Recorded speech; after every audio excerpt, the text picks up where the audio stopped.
విఠల్ దేవాలయం మహారాష్ట్రలోని పండరైపూర్లో ఉంది. మహావిష్ణువుని విఠల్, పాండురంగ, విఠోబా అని పూజించే ముఖ్యమైన దేవాలయాల్లో ఇది ఒకటి.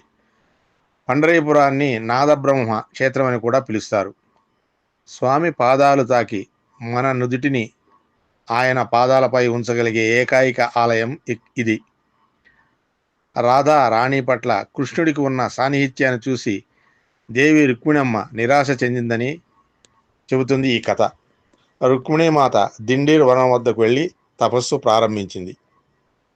రుక్మిణీదేవిని అనుసరించి ఇక్కడికి వచ్చిన కృష్ణుడు ఆమెను ఓదార్చడానికి ప్రయత్నించాడు. దేవి కలత చెందింది మరియు కృష్ణుడు తన భక్తుడు పుండలీకుని చూడడానికి వెళ్ళాడు. కృష్ణుడు పుండలీకుడు ఇంటికి చేరుకున్నప్పుడు అతను తన వృద్ధ తల్లిదండ్రులను సేవ చేసుకుంటున్నాడు. పుండలీకు కృష్ణుడికి ఇటుక ఇచ్చి వేచి చూడమని కోరాడు. కృష్ణుడు ఇటుక మీద నిలబడి తన చేతులను నడుముపై పెట్టుకుని పుండలీకుని కోసం ఎదురు చూస్తున్నాడు. తరువాత పుండలీకుడు ఆలస్యంగా వచ్చి క్షమాపణ చెప్పుకున్నాడు. తృప్తి చెందిన కృష్ణుడు అతని కోరికను మన్నించాడు. పుండలీకుడు కృష్ణుడిని ఇక్కడే ఉండి తన భక్తులను ఆశీర్వదించమని కోరాడు. ఆ విధంగా కృష్ణుడు రుక్మిణమ్మతో పాటు విఠోబాగా ఇక్కడే ఉండిపోయాడు.